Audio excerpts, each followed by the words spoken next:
Am I the antagonist for embarrassing someone by pretending to be Japanese? I, a 20-year-old female, have a Japanese name despite not being ethnically Japanese. My mother is Korean and my father is British. They met and fell in love while studying in Japan, and I was born there after their marriage. We resided in Japan until I turned 14 before moving to the United States. This information will be relevant later. Today, a group of my roommate's friends came over to study with her, and coincidentally, I was in the living room when they arrived.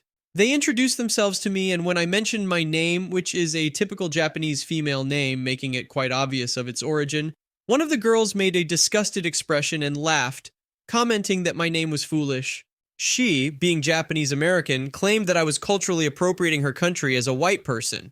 I attempted to explain that I had lived in Japan for an extended period, which accounted for my name.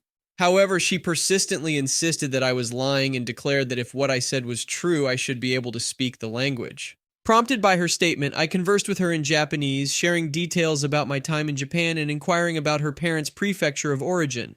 Eventually, she stumbled through an awkwardly constructed sentence before leaving in a disgruntled manner. Later, my roommate conveyed her embarrassment over my actions, accusing me of pretending to be more Japanese than an actual Japanese person and appropriating the culture. Her friend also anticipated an apology. Although my roommate believes I did nothing wrong, I now feel somewhat guilty. Am I the asshole? You have a legitimate connection to Japan through your parents and lived there for a significant portion of your life. Your roommate's friend was out of line to make fun of your name and accuse you of cultural appropriation without understanding your background. You tried to explain yourself and even spoke in Japanese to prove your point. Your roommate should support you instead of making you feel bad. Am I the antagonist for refusing to change into a one-piece swimsuit so my friend could feel better? My husband and I were vacationing in Europe for 2 weeks. Coincidentally, one of my old college friends, Lizzie, and her husband were also vacationing in Italy at the same time. They have a baby daughter who just turned 1. When we found out that our families would be in the same area, I suggested that we meet up and spend a day together. They happily agreed. We had chartered a small yacht to take us around Italy for 3 days, and we invited them to join us for 2 of those days. They happily agreed. The first day went perfectly. We all had an amazing time eating, drinking, swimming, and chatting. It had been over a year since we had seen each other, so there was a lot to catch up on. On the first day, I wore a bikini, while Lizzie wore a one-piece. On the second day, there was a confrontation. After breakfast, Lizzie asked to speak privately, so we went to a nearby area. She started by expressing how she had been feeling terrible about her body since giving birth, how she felt ugly and uncomfortable due to the weight gain and stretch marks. She also confessed that she felt upset and envious seeing me flaunt my body and being thin. Lizzie mentioned that she knew her husband had been looking at me, which made her even more upset. I empathized with her and reassured her that she was beautiful. Then she asked if I could wear a one-piece for our second day on the water. I was taken aback by the direct request. I explained that I didn't bring any one-pieces with me on vacation. She rolled her eyes and snappily said, "Well, can't you go buy one right now?"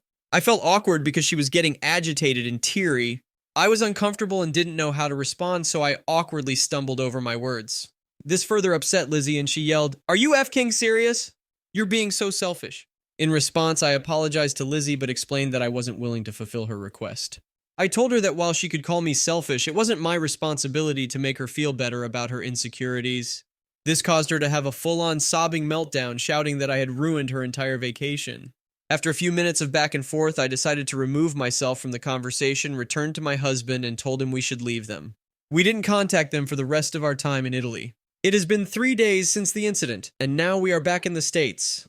Lizzie has been a toxic friend in the past, so I think that also influenced my feelings about the situation. However, I still feel weird about the whole thing. Am I the asshole? You had every right to enjoy your vacation and dress however you feel comfortable. It was kind of Lizzie to open up about her insecurities, but it is unfair for her to expect you to change how you dress to accommodate her feelings. It's not your responsibility to make her feel better about herself. Additionally, her outburst and emotional meltdown were inappropriate and uncalled for. It's understandable that you decided to distance yourself from her after that incident, especially if she has a history of being a toxic friend. Thanks for watching. When you subscribe, make sure to hit the bell to turn on notifications so you never miss a video. To finish listening to all the stories, check out the playlist in the description.